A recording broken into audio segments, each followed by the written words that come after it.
Happy Halloween, everybody. I am, of course, David Martinez from Cyberpunk, if you couldn't tell, with glasses and no shaved hair. Sorry. We have hot takes, week number 5. Here we go. First one from YouTube, from Concorn says, Roadhog is a great tank. People just don't understand how to use him without his one-shot. His ability to displace anyone is very powerful, and with a good team, he works well. His only issue is how badly he is countered by certain heroes. Let's go to the audience here, the chat. Thoughts? Is Roadhog a great tank? Hot take? It's a hot take. Yeah, that's totally why he's getting a rework. Because clearly he's a very good tank. The thing with Roadhog is I sort of agree where people say, yes, they don't know how to use him without his one-shot. That's true. Displacement is good, and with great teamwork, he works well. But like any tank, lots of tanks work better with a good team. Like when you use a blanket statement like with a good team, he works well. With a good team, any tank works well. Does that make sense? And there's just better tanks than Roadhog at this point. His only issue is how badly he's countered by certain heroes. That is also a true statement. It's not his only issue with counters. Like certain heroes like Ana, Bastion, anybody who just pumps raw DPS is a pretty hard counter because he just doesn't really fit anymore. If he loses his one shot, which was like the pick potential, then he's just a bullet sponge. He just soaks damage and you just farm so much DPS off them. There was a game I played a few days ago. Some of you guys on stream watched it. My Sojourn had 25,000 damage in like 15 minutes because the enemy team one-tricked Hog the whole game. We won. Farming a Sojourn versus Hog. Holy farming. I played Ana the whole time because I was like, he's not going to switch off Hog. So I played Ana, and our Sojourn just had the most disgusting amount of damage I've ever seen in my life. He's a ginormous alt battery. I just don't think he's kind of just fallen behind relative to the other tanks. That being said, he just needs a bit more team utility. There's a lot of other tanks that also do a bit of displacement. Obviously, the hook is an easier displacement compared to other ones, but he's just fallen behind. He needs the rework, so it's a pretty hot take. I agree. Or I disagree with your take. It's a hot take. Anyways, next one. My hot take from YouTube. My hot take is that armor should take longer to heal. It would passively lower support power and high armored characters. Orisa wouldn't be near as unkillable if it took longer to heal her armor health pool. That's an interesting take. I've actually never heard the suggestion before. Should armor take longer to heal? I don't think so. Tanks, like the only support that has armor right now is Brig. The only DPS that has armor is what? Bastion and Torb, and majority of the armor goes in the hands of tanks. If tanks can't get their armor healed up as quickly, it kind of forces the supports to heal them a little bit more or make them go for health packs a little bit more. I don't know if that's... I actually don't know how that would play out. I can like the implication of it is interesting, but I think it would lead to further issues down the line. Why would armor exist? Wouldn't that defeat the purpose of it? No, armor itself is 30% damage reduction across all sources of damage. That's the new change in Overwatch 2. And if they can't get healed quick enough, they would die faster.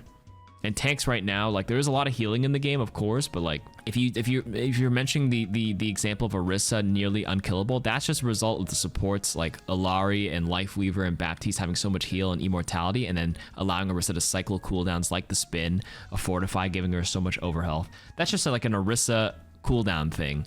Other tanks actually fall over very quickly. If you anti the Hog, you anti the Queen or the Doomfist, sleep the Doom, they're instantly dead. So like, well, Doom doesn't have armor, but you know, the point stands. I just don't think armor should take longer to heal. I think that's not the issue we need right now. So a pretty mild take, I will say. Okay, this is already a hot take. Low gold matches are worse to play than high silver. They're the same. That's a hot take. Just been promoted to gold 5 tank, and my word, the games have been awful. The overall mechanical skill is better, but it feels like the game sense is either the same or the worse. Players just smash headlong into choke points and get melted, and on control maps it's basically first capture wins. I try and suggest flanking, but no one will go with, and just blame me as the tank if I'm not shield botting in the choke all game. In silver, players will try and do the same, but can slip through because they don't get melted, and more generally get away with playing badly because they don't get deleted. This just makes the game less interesting, less fun, and super toxic to be in. Win or lose, it's roll or get rolled, nothing in between. Again, yeah, I think this is a pretty scalding hot take because the disparity between low gold and high silver is so minuscule. I'm not minimizing your experience because everyone's going to experience the game a little differently, but like statistically, it's basically the same. High plat versus low diamond, you get bundled. When you play in a high silver match, you're going to get a random stray gold player in there as well. Or if you play gold, you get the high silvers. It's all in there. Now, your experience and anecdote is real. The take is hot because the thing where you say the overall mechanical skill is better, maybe, like statistically, maybe a gold player, a low gold may have higher mechanics than silver, but that's not always the case. There's a lot of ways to climb the gold even without having mechanical skill, because that's one blanket statement. And it feels like the game sense is either the same or the worst. That could be true. Players smashing headlong into choke points and getting melted on control maps is every rank. This is not, you're not magically going to have that disappear. That still happens even in GM1 games. It'll no matter where you go, it's gonna happen everywhere. So like this sounds like you just had like a very bad like 5. I just read it. You just been promoted to gold 5. If you just got promoted to gold 5, like you had like that one bad low gold match where the average rank was there, but then the silver ones were better. You just had more time in silver. You know what I mean? It's yeah, you're always gonna be experiencing that. Just continually play and don't worry so much about the average rating of the game. For sure, you play your game, you try to suggest flanking and no one will go with me if I'm not shield botting. People still get deleted or don't get deleted in gold and silver. The disparity really isn't that high. Okay, next hot take. Let Hammond de-mech like Diva, please. You don't understand how funny it'd be if there's a fat stupid hamster running around on an objective. Yeah, it's not a hot take, it's a meme take. But wait a minute, why are we fat shaming Hammond? He's cute, he's doughy, like he's had a lot of treats. I would like this for like a fun arcade mode. That's cool. Good take. Next, this is not a hot take. Supports have been power creep to the point of limiting the balance of the game. Most tanks are simply in the hands of both the enemy support and their own supports. BAP has, I think, 70% of soldiers' DPS, 350 effective HP, lamp, and exo boots. Supports were fine at the start of Overwatch 2 before they started hard buffing the role. Now supports are demigods. The biggest problem is how little supports need to rely on their team. Even in a 1v1, they have consistent means to fight back or get away. The newer design supports just don't have flaws. Lifeweaver certainly has flaws, but I think Illari was too good. Baptiste actually has pretty much been the same since launch, if I'm not mistaken. He's actually received nerfs since, but his like strength was probably masked by the KarQ problem at the time, where KarQ was super overloaded on release. And I think DPS passive was like the first hot topic in season 1 with the movement speed on reload. That was what kind of like distracted everybody, because when other things get nerfed, then the other stuff that was problematic already is like starts rising to the surface, right? This is not really that hot of a take. People have been saying that, you know, supports have been power creeped, but like not all of them. So I want to make a distinction where it's a select amount. Mostly the flex supports are tuned a little bit too high, and it's important to address the ones that have not evolved very well with the game. So number 1, it would be Illari, Baptiste, Ana. Ana's nade, especially now, as people have been talking about. They complain about sleep, but then they adjusted it so tanks, the sleep doesn't affect tanks as long. It's only like 3.5 seconds instead of 5. You could also, like, one way to tackle the anti-nade is either A, you make it 50% healing reduction, like we mentioned before, or B, tanks don't get antied for as long. Like half of it, maybe 2 seconds. Illari does have good, fantastic raw healing output. So Illari is a fantastic 1v1 hero. KarQ is a fantastic 1v1 hero. Lifeweaver, honestly, is actually not even that bad in a strict 1v1 against a lot of heroes because he has so much HP, a platform to survive, 225 HP with the dash that gives you 50, 275 HP with the platform, and then if you 1v1 someone up close, those thorns actually will hit kind of hard. So they're not wrong. The KarQ, Illari, Lifeweaver that came out are really, really strong. And support passive, which has always been good, it shows even more, and especially in 1v1s like that. Lucio and Moira, not so much power creep, neither has Mercy, and Zenyatta's fallen behind as well a little bit, simply because they've already nerfed him a bunch of times. Discord Orb was a bit of an issue early on, but now it's 25%. The distance to apply it is farther. Zen used to be 225 HP. Now he's back at 200. So yeah, those heroes were power creep, like the new ones, but the old ones, if anything, have been nerfed since then. So I don't know if I would use the term those were directly power creep, but like, yeah, the new ones came out were definitely a little wild. Or actually, you know, I take that back because like Brig also got like power creeped as well. She got changed where it's stun. The whip shot does more now. I would say half the roster is getting a little wacky. Next hot take. Cowboy will never be balanced because he's more of a glass cannon than Tracer. What? Tracer, and always needs a support holding his hand lest he wither away into nothing. Bracket, I never get a good one on my team. He used to be my main on Overwatch 1, but Overwatch 2, Cowboy just feels clunky, not coping. This might be an older take, but Cass is 225 HP now. The combat roll gives you 75% damage reduction. And when he pops High Noon, he has like what, 40-50% damage reduction as well. If anything, Cass is one of the more tankier hit scans. It's just his raw DPS power has been nerfed. The mag grenade used to do 131. It's now down to like what, 70 damage? It does hinder. There's also, what's it called? The other stuff. His damage fall off. So he's just not really good at shooting people from certain distances. So they try to change the identity of Cass to be a close range fighter. So he's, if anything, just not a glass cannon at all. Like his role is to just play close and maybe kill a Doom or the ball that get in. You know what I mean? But yeah, this is a hot take. I think he's a bit weak because his identity is that, but it's like not that strong in the current meta. So I don't think his performance is very well. Okay, tanks have fully convinced themselves into a victim complex with the whole "there's too much CC, playing tank sucks now" discourse. Aside from Cassidy's hinder nade, nothing in Overwatch 2 is as bad as it was in Overwatch 1 when it comes to CC, but people aren't ready to get fact-checked. This is a bit of a hot one. It's not there's too much CC. It's, if anything, there's less CC in Overwatch 2, but there's just one less player to soak it all, so that the spread of the CC gets all... The remaining CC that's in the game is all now bundled into one person, so it could certainly feel like there's more, but realistically, there isn't. So that's like a very blanket statement. I know what people are saying when they say there's too much CC, but like if it's one of those like, well, actually there's less because Mei doesn't do it. There's no flashbang anymore. Yeah, there's one, like Overwatch 1's ish. The Overwatch 1 was, again, it was just taking half the cooldowns for your other tank, right? That's a big one. Nothing in Overwatch 2 was as bad.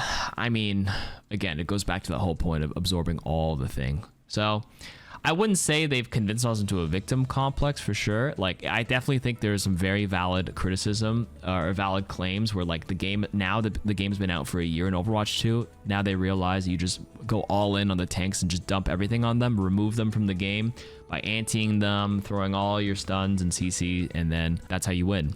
There's only 2 non-tank hard CCs in the game. Brig, Bastering, Rally, Sleep. I mean, Sombra Hack is soft CC.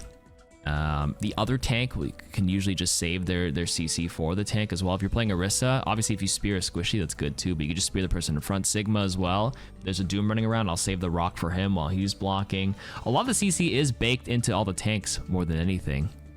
Yeah, non-tanks, that's right. Well, there's hack. I guess the boops count as well. That hasn't really changed. This is like a pretty medium take. I actually agree. Some of them, some tanks take more than others, that's for sure. Like Doomfist players will definitely bring themselves into like everything sucks because they don't have any tools to truly mitigate the CC or the anti-nades. But if you're playing Zarya, for example, Zarya is a tank that can mitigate a lot of the CC. For example, like if Mei's trying to blizzard you or you get antied, oh, I just bubble once. So there's some tanks that are more resistant to the CC than others. Doom's mobility is what's supposed to mitigate the CC, the maneuvering around. Yeah. Tank, that's a good point. Some tanks that are supposed to be all in and committal feels bad to soaking it L. That's true too. Oh, this is an interesting take. Is this even a hot take? It's just an opinion. This is certainly a take. Alien Cunningham says, merge tank and support roles into a Guardian role.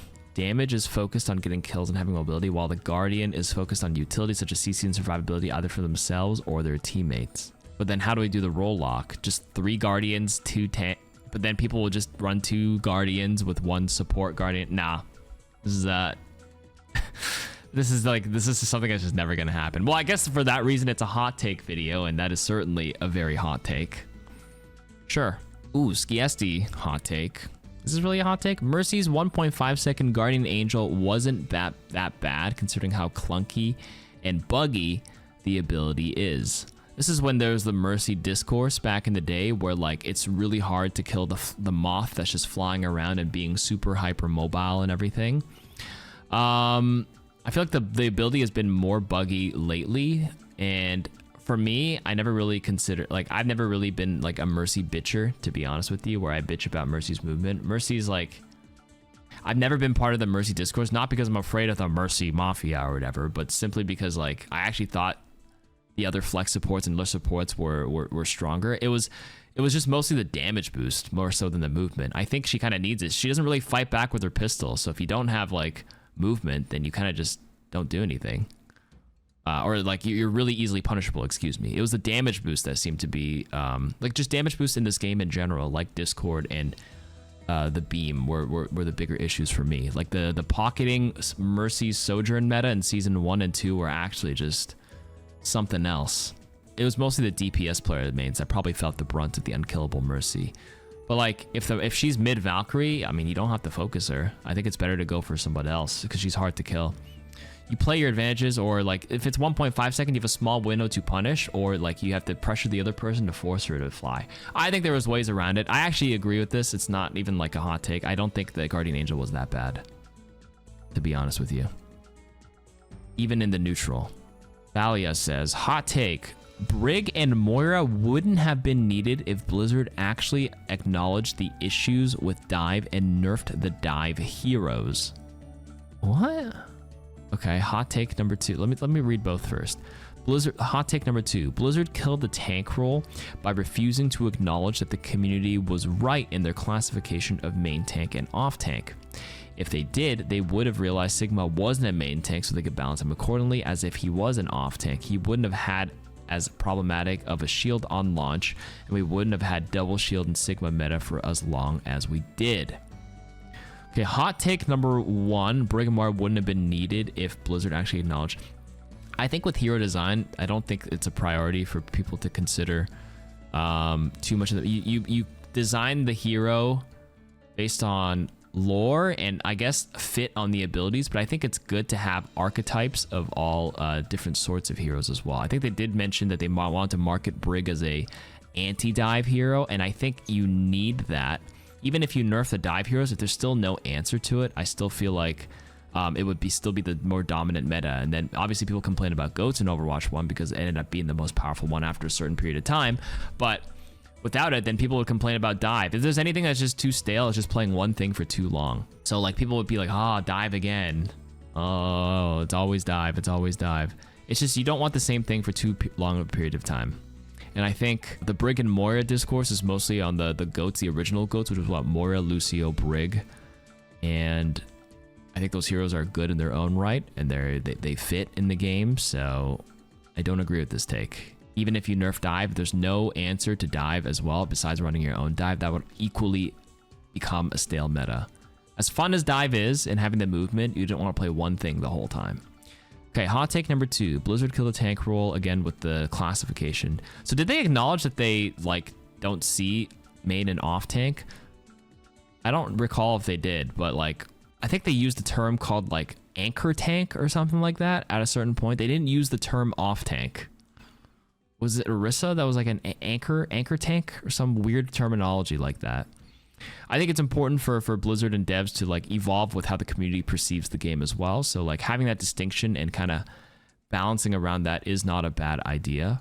And they just, yeah, they I don't know if it's directly on the classification that made Blizzard not balance it for long enough, but yeah, they took a while to acknowledge that there's just like the shielding when you stack too many of them becomes problematic. Or as a tempo tank, maybe it was that one. He was a bit of both. Yeah, they marketed him as both, but I don't think the marketing was the reason why. They just straight up, if it's like, if this hero is too strong when comboed with something, they need to find a way to nerf or balance the hero so that they're good individually or something like that. You know what I mean?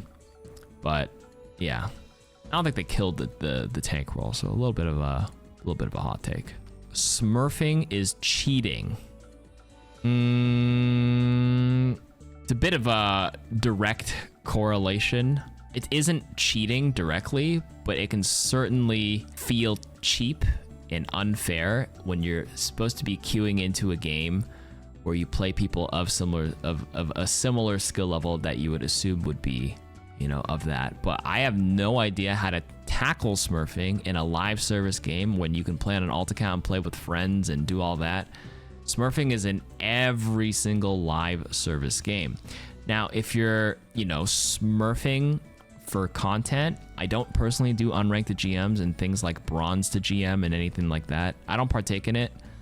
I personally don't care to do stuff like that. I just play on my main, but I understand the frustration of people like playing against, you know, GM1 players that are, you know, in silver, and it's like, why am I playing against this person? I will say in Overwatch 2, they have curbed it quite well, because if you're a Grandmaster player, you should be able to hit GM on a brand new account really quickly. The matchmaker here is very aggressive to figure out where rank you are. And now that opens up another complaint that Grandmaster gatekeepers are complaining about. It's like, oh, GM feels really cheap because anybody can play quick play for 5 hours and get GM in, you know, 2 hours.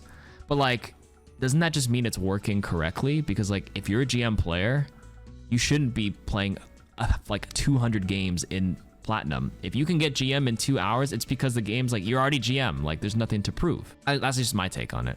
But yeah, I don't know if there's anything about, you can do anything about smurfing. If you're solo queuing and you're not playing against any stacks, it's equal chance for you to get a random like higher rank smurf as the other team. If you're stacking as 5 with a group of friends, you will likely, that's just, I think, the price you pay when playing with a group of friends, because groups of friends will have varying skill ranks. It's like, oh, I'm not gonna be able to play with like, you know, Robert over there because Rob happens to be GM. No, he's gonna hop on another account and mess around. Like, I don't do it in Overwatch, but I'm not gonna lie, like on Valorant sometimes, like I'll just like hop on like a, I don't know, like a gold account or something. I'm not that good at Valorant. I'm like, whatever. I had Diamond 3, but like if I can't queue with someone, I think they changed it now where you can, but you get a skill rating penalty. Now I think that might work in a game like Overwatch if you loosen the restrictions, but you give like a slower rank up penalty. Maybe, yeah, you're GM, but I hop in a diamond account, quick play with friends. Yeah, I think that's fine. At the end of the day, you want to have fun with your friends, which is like understandable, but yeah.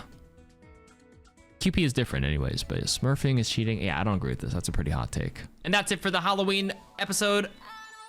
Take care, everybody.